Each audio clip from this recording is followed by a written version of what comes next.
Good morning friends. ભૌતિક વિજ્ઞાન ધોરણ 11 થર્ડ ચેપ્ટરના આપણે બધા એક્ઝામ્પલ કર્યા, બરાબર છે. થર્ડ ચેપ્ટરના ઘણા બધા એક્ઝામ્પલ આપણે જોયા, JEE રીતના જોયા, નીટની મેથડના જોયા, થોડા ઘણા ટેક્સ્ટબુકના પણ એક્ઝામ્પલ જોયા.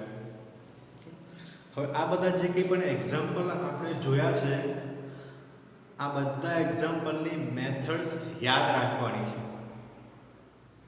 કારણ છે કે આ જે ચોથું ચેપ્ટર છે એ થર્ડ ચેપ્ટરને રિલેટેડ જ છે. સમજો કે થર્ડ ચેપ્ટર જ્યાં પૂરું થયું છે ત્યાંથી જ ચોથા ચેપ્ટરની શરૂઆત થાય છે. તો થર્ડ ચેપ્ટરના બધા જ કોન્સેપ્ટ તમારે યાદ રાખવાના છે.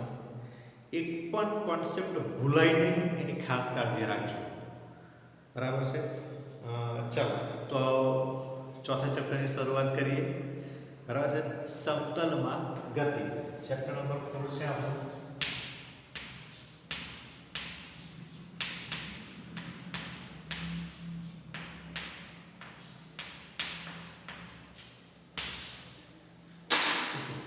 સમતલમાં ગતિ. આઈ થિંક કે આ ચેપ્ટર છે બોર્ડ માટે થઈને તમારા ક્લાસમાં તમારા ટીચરે તમને ચલાવી દીધું હશે.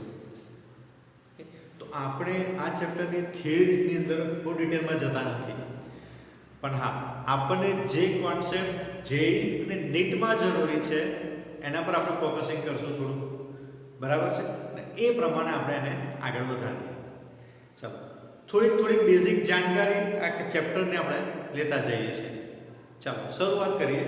તો સમતલમાં ગતિ, જો પેલું પેલા ચેપ્ટરનું ટાઇટલ શું હતું? સુરેખ પથ પર ગતિ. ધેટ મીન્સ સીધા રસ્તા પર ગતિ. પેલા ચેપ્ટરમાં આપણે સીધા રસ્તા પર ગતિ જોઈ. એક કાર છે, સીધી જાય છે, સામેથી કાર છે, સામે આવે છે, બરાબર છે. પણ અહીં સમતલમાં ગતિ છે, ને સમતલમાં ગતિ એટલે ગમે ત્યાં કાર જઈ શકે છે.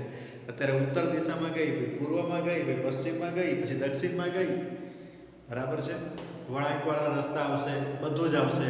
કોઈ અહીંથી કાર ગઈ, ગોળ ફરી તો વર્તુળાકાર પથ પર ગતિ એ પણ થઈ શકે. ઇન શોર્ટ, સમતલમાં ગતિ એટલે બધી ગતિ, સીધા પથ સિવાયની બધી ગતિ. ઓકે, તો એની અંદર તમારે જોવું પડશે. ઓકે, પહેલામાં આપણે થર્ડ ચેપ્ટરમાં જોયું કે સુરેખ પથ પર ગતિ હતી, સીધી ગતિ હતી, બરાબર છે. તો એમાં કોઈ આપણને એવું હતું નહીં કે ભાઈ ગાડી 10 મીટર પર સેકન્ડના વેગથી જાય છે, પર કઈ દિશામાં જાય છે, શું છે આ દિશા, તે બધું હતી જ, બરાબર છે. સીધું હતું એટલે ખરેખર કાં તો ઉત્તર હશે, કાં તો દક્ષિણ હશે, કાં તો પૂર્વ હશે, કાં તો પશ્ચિમ હશે. આપણને તે વખતે ગતિ બતાવવા માટે મૂલ્ય એટલે 40 કિલોમીટર પર અવરની ઝડપ, 60 કિલોમીટર પર અવરની ઝડપ, આ મૂલ્ય કહેવાય. 40, 60 આ બધા મૂલ્ય. અને ઉત્તર દિશામાં જાય છે, દક્ષિણ દિશામાં જાય છે, પૂર્વ દિશામાં જાય છે, આ બધી દિશાઓ થઈ. તો મૂલ્ય અને દિશા આ બંનેની જરૂર પડતી હતી, બરાબર છે. પણ ઘણીવાર એવું પણ થાય તમને દિશા આપેલી ના હોય, તમને એવું કે એક ગાડી છે 60 કિલોમીટર પર અવરની ઝડપથી જાય છે, ક્યાં, કઈ દિશામાં, આ દિશાની જાણકારી તમને નહીં હોય, બરાબર છે. તો આ દિશાના સંદર્ભમાં આપણે બે પદને વ્યાખ્યાયિત કરવાના છે. પહેલી ટર્મ છે, બરાબર છે, પહેલી ટર્મ છે સદિશ,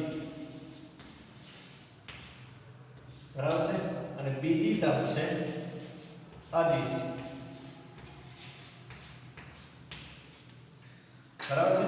તો સદિશ અને સદિશનો મતલબ સમજો, દિશા સહિત, બરાબર છે. યાદ રાખજો, સદિશનો મતલબ થાય દિશા સહિત.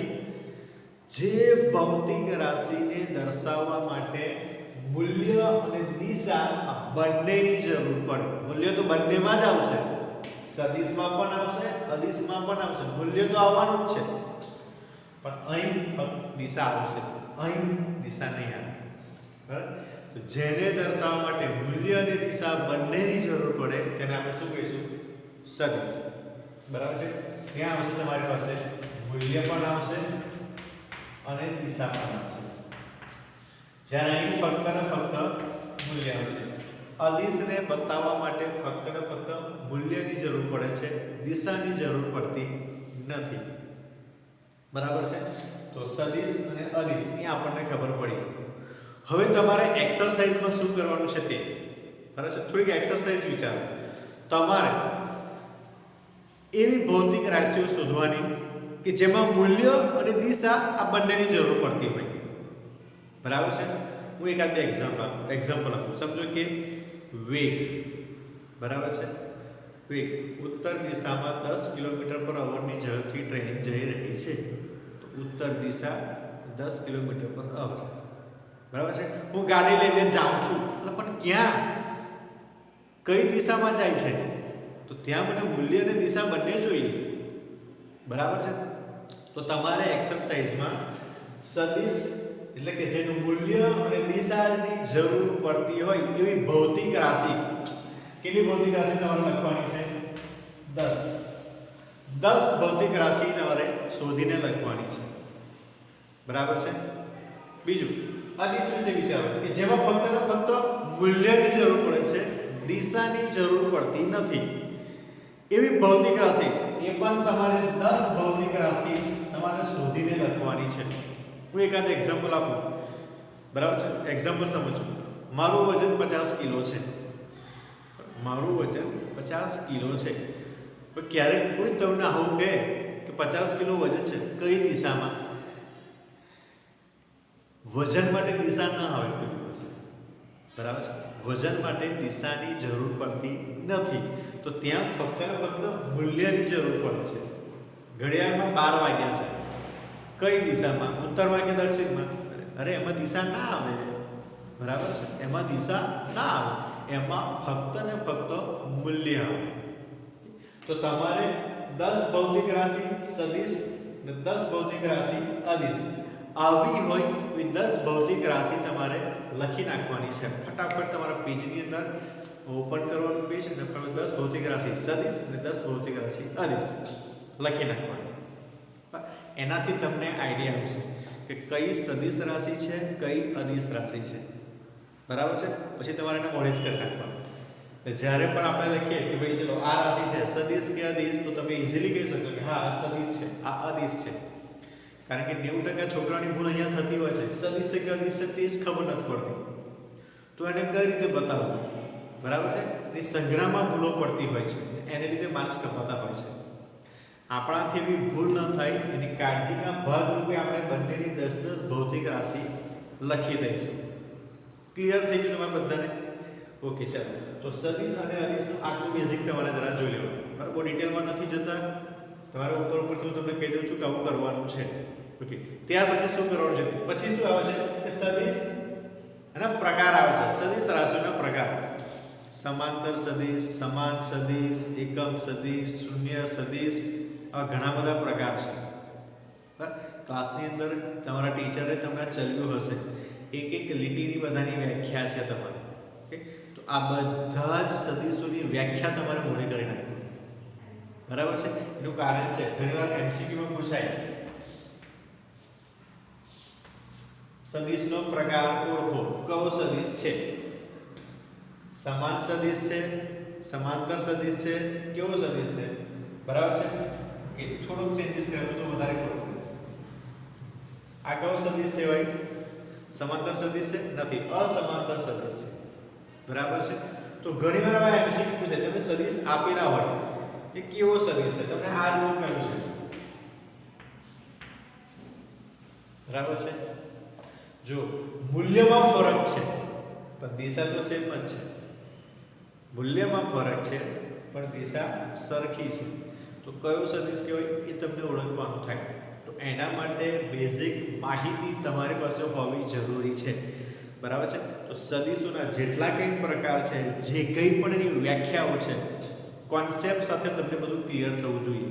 સમાંતર સદિશ કોને કહેવાય, સમાન સદિશ કોને કહેવાય, શૂન્ય સદિશ કોને કહેવાય, એકમ સદિશ કોને કહેવાય, આ બધી જ જાણકારી તમારી પાસે હોવી જરૂરી છે.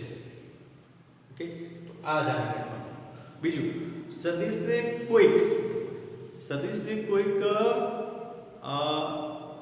એકમ સાથે, બરાબર છે, કોઈક મૂલ્ય સાથે ગુણાકાર કરીએ તો એ સદિશનું મૂલ્ય જેટલા વડે ગુણાકાર કર્યો હોય એટલા ગણું થઈ જાય.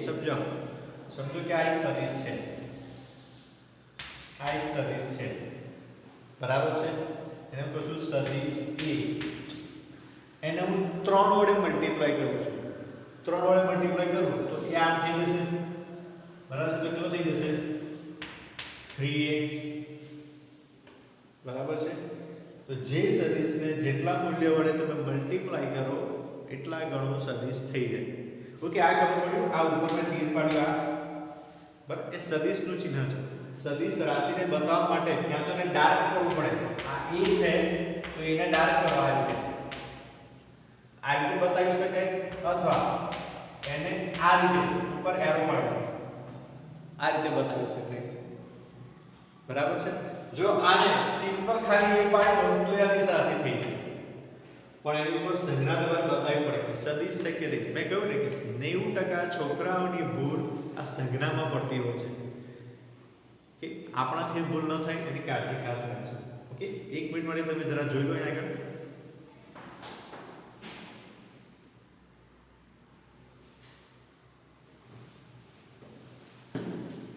ચાલો, સરસ. તો આને ધ્યાનમાં રાખજો. આપણે સદિશોના પ્રકારને પણ ધ્યાનમાં રાખવાના છે. ઓકે, ત્યાર પછી સદિશોનો સરવાળો, સદિશોની બાદબાકી. આ એક ઇમ્પોર્ટન્ટ ટોપિક આવે છે. પણ સદિશોનો સરવાળો કઈ રીતે કરવો, એની બાદબાકી કઈ રીતે કરવી, એને આપણે ધ્યાનમાં રાખવાનું છે, બરાબર છે. ચાલો શરૂઆત કરીએ. સદિશોનો સરવાળો અને સદિશોની બાદબાકી. ચાલો, આ ક્લિયર થઈ ગયું ને?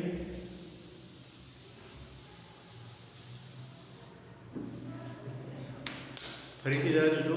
ચેપ્ટર ચાલી ગયું છે, તમારે એકવાર રિવાઇઝ કરી લેવાનું છે બોર્ડની પેટર્ન પ્રમાણે. એકવાર ઓકે રિવાઇઝ કરશું તો એને બેઝિક કોન્સેપ્ટ તમને ખબર પડશે, તો આપણે આગળ એક્ઝામ્પલ કરી શકશું.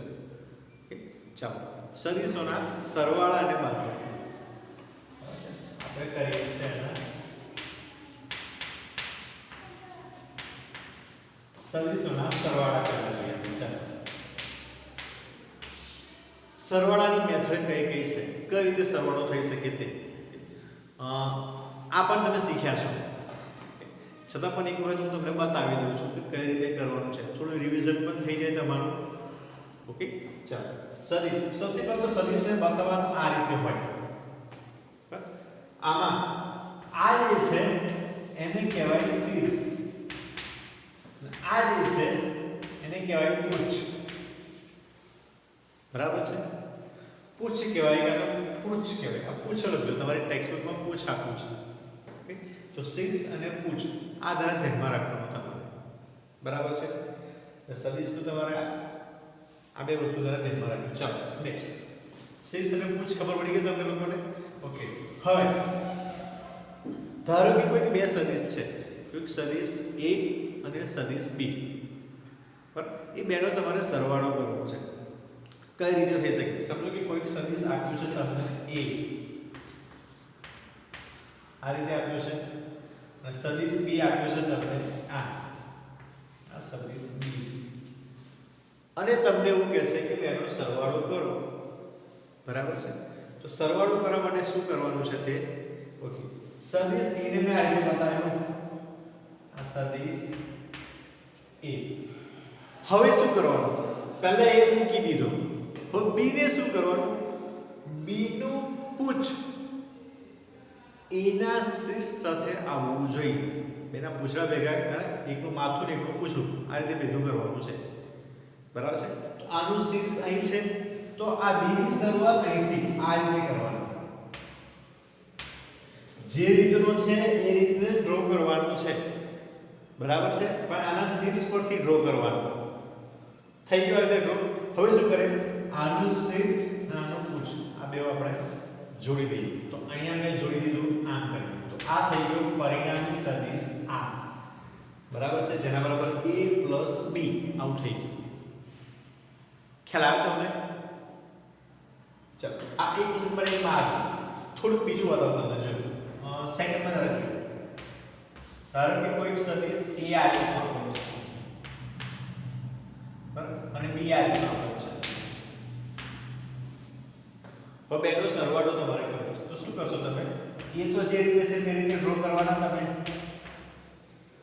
હવે a ના શીર્ષ પાસેથી b ડ્રો કરવાનું છે તો b આ રીતે નીચે છે અને આ રીતે ડ્રો કર્યું મેં બરાબર છે હવે આને આ બેને જોડી દો આ થઈ ગયું પરિણામી સદિશ આ a b ક્લિયર થઈ ગયું કે જો બંને એક્ઝામ્પલ જો a ને તો પહેલા જેવો છે તેવો ડ્રો કરી નાખવાનો b જે એડ કરવાનો છે જેને મારે એડ કરવાનું છે તેને એના શીર્ષ પાસેથી ડ્રો કરવાનો થાય બરાબર છે થોડું ટ્વિસ્ટ કરી ચાલો આ સમજાઈ ગયું તમને જોરો ફટાફટ જોયું દરેક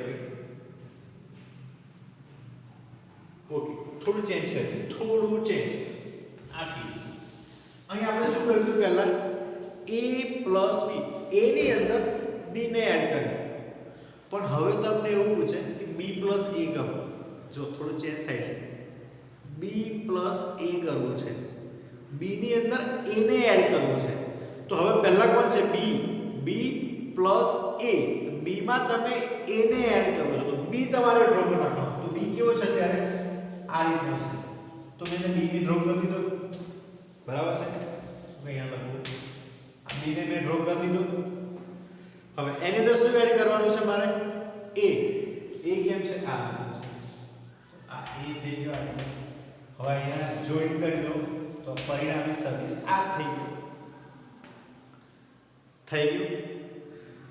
જો આન્સર સેમ જ આવશે બંને બરાબર પહેલા કિસ્સામાં અને આ કિસ્સામાં બંનેમાં આન્સર સેમ આવશે પણ જો મેથડ કોની અંદર કોને એડ કરવાનું છે ને એ તમારે ધ્યાનમાં હોવું જોઈએ હમણાં તો તમને બહુ ફરક નહીં પડે પણ જેમ જેમ થોડું ડિફિકલ્ટ લેવલ થશે ને તો ત્યાં થોડું ડિફિકલ્ટ પડશે તમને પણ એવું ન થાય એના માટે અત્યારે સમજતા છીએ આપણે ચાલો સેમ વસ્તુ આને કરીએ આપણે ચાલો અત્યારે આને પણ અહીંયા આપણે a પ્લસ b કરેલો ને હવે b પ્લસ a કરે તો b કેમનો છે તો કે આ રીતે નીચે છે b બરાબર છે a કેમનો છે એ આમનો છે બેને જોઈન કરી દો તમને મળી ગયો પરિણામી સદિશ r તમારે ધ્યાનમાં એટલું રાખવાનું છે કે a પ્લસ b કરવાનું છે કે b પ્લસ a કરવાનું છે કયાની અંદર કયો સદિશ મારે એડ કરવાનો છે a માં મારે એડ કરવું છે કે b માં એડ કરવું છે આને ધ્યાનમાં રાખવાનું છે બરાબર છે આ ખાસ ધ્યાનમાં રાખજો ચાલો હવે આ સદિશમાં તમે જો આમાં શું કર્યું આપણે આનું શીર્ષ આનું પૂછ પહેલાનું શીર્ષ બીજાનું પૂછ આવું રીતે જોઈન્ટ કરીએ છીએ આપણે એટલા માટે આ મેથડને શું કહીએ છીએ આપણે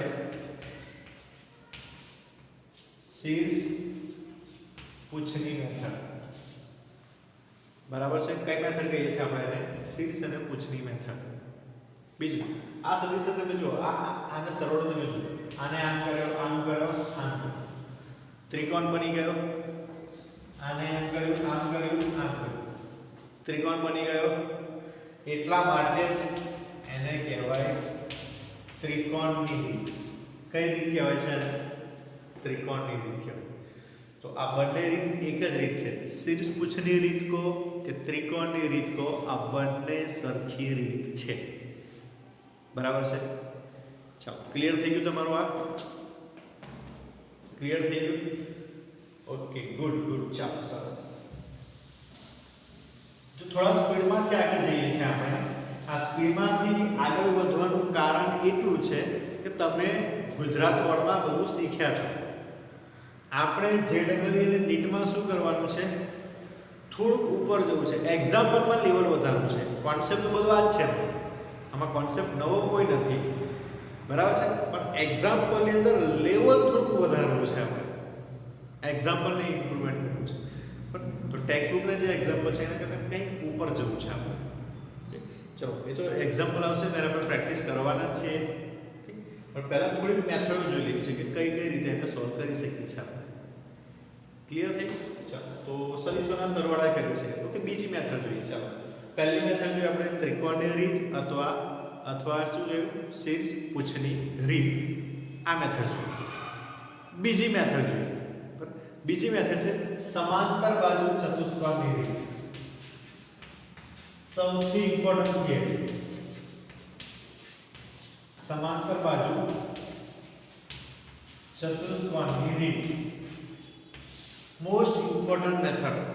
એનું કારણ છે આ મેથડથી તમે 11th અને 12th બધાના એક્ઝામ્પલ સોલ્વ કરી શકશો. 12th ની અંદર પણ ગુજરાત બોર્ડ હશે કે જેઈ હશે કે રીટ હશે, ઘણા બધા એક્ઝામ્પલ એવા છે કે જેમાં તમારે સમાંતર બાજુ ચતુષ્કોણની મેથડનો ઉપયોગ કરવો પડશે. બરાબર છે? તે વખતે એનો ઉપયોગ તમારે કરવો પડશે. તો આ મેથડને શીખી લઈશું અત્યારે તો 12th સુધી કંઈ જ વાંધો નથી. આપણને લાગે કે અહીં સમાંતર બાજુ આવે છે, ફાટ દઈને થઈ જાય એક્ઝામ. બરાબર છે? હવે એમાં શું કરવાનું છે તે સમજો. થોડુંક નથી, થોડુંક પૂછવું પડશે મારે અત્યારે. ઓકે, સમાંતર બાજુ ચતુષ્કોણની રીત. ઓકે, આમાં શું સમજો કે બે સદિશ ફરી પાછા આપ્યા છે તમને. ઓકે, સમજો કે આપ્યું છે તમને એક સદિશ એ આ રીતમાં આપ્યું છે. સદિશ એ આ રીતના આપેલું છે. બરાબર છે? અને તમને એવું કહે છે કે સદિશ બી આ રીતે છે. આપણે લઈએ આ રીતે સદિશ બી છે. સમાંતર બાજુ ચતુષ્કોણની મેથડ પ્રમાણે એ બેનો આપણે સરવાળો કરવો છે. સરવાળો કરવો છે તો શું કરવું તે સમજો. ઓકે, સૌથી પહેલા તમે જુઓ અને આ રીતે બતાવી દઉં છું. અને આ રીતે બતાવો. ચાલો એ વાંધો નહીં, કન્ફ્યુઝ થશો તમે બધા. ચાલો સદિશ એ કઈ રીતે છે તેને જોયું પહેલા. તો સદિશ એ મારો આ રીતે છે. આ છે સદિશ એ. બરાબર છે? હવે શું કરવું છે? પહેલા ત્રિકોણની રીતમાં શું કરતા હતા? એકનું શીર્ષ બીજાનું પૂછ આ બે ભેગા કરતા હતા. એકનું શીર્ષ બીજાનું પૂછ આ રીતે ભેગા કરતા હતા. અહીં શું કરવું છે? બંનેના પૂછડા ભેગા કરી દો. શું કરવાનું છે? બંનેના પૂછડા ભેગા કરી દેવાના છે. ઓકે, તો જો એક આમ છે, બી આમ છે, તો બી ને આમ બતાવજો. આ થઈ ગયો બી. બરાબર છે? હવે પેલા જેવું નહીં કરતા કે બેને ભેગા કરી દો. આવું નથી કરવાનું. હવે શું કરવાનું છે તેને ધ્યાનમાં રાખો. એ સદિશ આ બી સદિશ. હવે શું કરશો? એ ઉપરથી આને પેરેલલ લાઈન ડ્રો કરો. એના શીર્ષ પાસેથી અને સમાંતર લાઈન એટલે આ સમાંતર લાઈન છે. આ થઈ ગઈ. અને બી ના શીર્ષ પાસેથી આને પેરેલલ એટલે આને આમ છે. આને સમાંતર લાઈન ડ્રો કરી દીધી આપણે. આ બંને જણા જ્યાં પણ ભેગા થાય તો અહીંથી આ રીતે આને ડ્રો કરી દો. આ થઈ ગયો પરિણામી સદિશ આ. ખ્યાલ આવ્યો તમને? ક્લિયર થાય છે બધાને? ઓકે, જનરલી મેઝરમેન્ટ પ્રમાણે ચાલતો હોય છે, પણ હવે આપણે કેલ્ક્યુલેશન બેઝ પર જોઈએ કે કેલ્ક્યુલેશન હોય તો કઈ રીતે વેલ્યુ મૂકી શકાય. ઓકે, પહેલા આને સમજી લો કઈ રીતે કર્યું છે તે. બરાબર છે? સદિશ એ જે છે એ રીતે રાખ્યો. સદિશ બી આ રીતે બેના પૂછ ભેગા કરી દીધેલા છે. એ પરથી બી ને સમાંતર લાઈન, બી પરથી એ ને સમાંતર લાઈન, અને બે લાઈન જ્યાં ભેગી થાય ત્યાં સુધી આને ખેંચવાનું. એ થઈ ગયું પરિણામી સદિશ r. હવે આ r નું મૂલ્ય મારે શોધવું કે r બરાબર કેટલા છે એ મારે શોધવું છે. એ શોધવું હોય તો સમીકરણ છે. બરાબર છે? સદિશ r બરાબર થોડું ઇક્વેશન યાદ રાખજો. વર્ગમૂળમાં બરાબર છે a² + b² + 2ab cos θ. Clear થઈ છે? સદિશ r બરાબર √a² + b² + 2ab cos θ. Theta શું છે, કેવી રીતે આવશે, ક્યાંથી લખવાનું છે એ બધું આપણે એક્ઝામ્પલમાં જોઈશું કે સદિશ થીટા ક્યાંથી આવવાના છે, થીટા કેટલા લેવાના છે, બરાબર, કેવી રીતે લેવાના છે એ બધું એક્ઝામ્પલ આવશે ને ત્યારે આપણે થીટાને શોધી લાવશું કે કઈ રીતે કરવું છે. એનું પરિણામી સદિશ આ રીતે બનશે. એનું ઇક્વેશન યાદ રાખો. ઇક્વેશન વગર એક્ઝામ્પલ નહીં થશે તમારું. તો સદિશ r બરાબર √ a² + b² + 2ab cos θ. Clear થઈ ગયું? સમજાયું બધાને? ઓકે, તો આ રીતે પરિણામી સદિશ આપણે શોધી શકીએ છીએ. ઓકે, તો આ થઈ ગયા સદિશોના સરવાળા. કઈ મેથડ થઈ? સમાંતર બાજુ ચતુષ્કોણની મેથડ. બરાબર છે?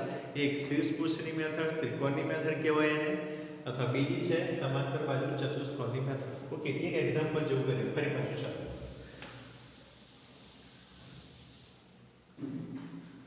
કોઈ સદિશ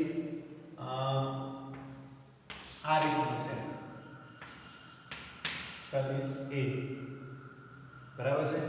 કોઈ સદિશ B આ રીતનું છે, એને મારે સમાંતર બાજુ ચતુષ્કોણની મેથડ એપ્લાય કરવી છે. તો શું કરશો? ચાલો, સદિશ A કઈ રીતનું છે? આ રીતનું છે, બરાબર છે? સદિશ B કઈ રીતે છે? અહીંથી આમ છે, તો એના પૂછડા કરવાના છે આપણે. આમ આ સદિશ B થઈ ગયું. જો A અને B બેના પૂછડા ભેગા કરવાના છે, પૂછ ભેગા કરવા છે આપણે. હવે શું કરશું? A ઉપરથી B ને સમાંતર લાઈન, તો એના સમાંતર લાઈન આ રીતે થશે. B ઉપરથી A ને સમાંતર, તો આ રીતે થશે. થઈ. તો આ બે જે ભેગા થયા, અહીંથી આ પરિણામી સદિશ આ થઈ ગયું તમારી માટે. કોઈ પણ સદિશ લઈ લો, ગમે તેવા સદિશ લઈ લો, એક આમ જાય તેમ જાય, આમ જાય તેમ જાય, ગમે તેવો સદિશ લાવો, ગમે તે મેથડથી એક્ઝામ્પલ સોલ્વ થઈ શકે છે. બરાબર છે? આ રીતનું તમારે ધ્યાનમાં રાખવાનું. ઘણીવાર તમને ડાયરેક્ટ આપેલું હશે કે બે સદિશોના પૂછ ભેગા જ છે, બરાબર છે? તો તમારે સમાંતર બાજુ ચતુષ્કોણની મેથડની શોધો, તો તમે ઇઝીલી શોધી શકો છો. ઓકે, ચાલો, તો આ સદિશોના સરવાળા થઈ ગયા. છે એની કન્ફ્યુઝન? કોઈ નથી. તો સમજો કે આપણું ઘણું બધું ચેપ્ટર પૂરું થયું. હાફ એન અવરની અંદર તમે જુઓ, તમારું ચેપ્ટર ઘણું બધું પૂરું થઈ ગયું છે અત્યારે. ઓકે, તો અહીં સુધી રાખીએ છીએ આપણે અત્યારે. આવતીકાલે મળશું, આવતીકાલે મળીએ, બીજા લેક્ચરમાં મળશું ને, ત્યારે આપણે શું કરશું? એની બાદબાકી જોઈશું કે બાદબાકી કઈ રીતે થઈ શકે છે. અને ત્યાર પછી એનો જે મોસ્ટ ઇમ્પોર્ટન્ટ પ્રકાર છે એકમ સદિશ. બરાબર છે? 90% એક્ઝામ્પલ એને રિલેટેડ હશે, એની મેથડને રિલેટેડ, કાં તો એની કોઈ ટર્મને રિલેટેડ, એને રિલેટેડ હશે. તો એ એક્ઝામ્પલ પછી આપણે એમાંથી કરશું આપણે તે વખતે. ઓકે, તો એ મેથડ શીખવાના છે એકમ સદિશની રીત, કઈ રીતે થશે તે. ઓકે, તો અત્યારે સરવાળા સુધી રાખીએ છીએ, પછી મળીએ તો પછી આપણે બાદબાકી અને એકમ સદિશ ઉપર જવાના છે. તો લગભગ 3 લેક્ચર મેક્સિમમ થશે આપણને થિયરીનો કોન્સેપ્ટ પૂરો કરતા. ચોથા લેક્ચરથી આપણે એક્ઝામ્પલની શરૂઆત કરવાના છે. ઓકે, ચાલો, તો મળ્યા પછી આપણે નવા લેક્ચરમાં તૈયારી કરજો, વાંચી લેજો, ધ્યાનથી સમજી લેજો. ઓકે, હાલો, નમસ્કાર.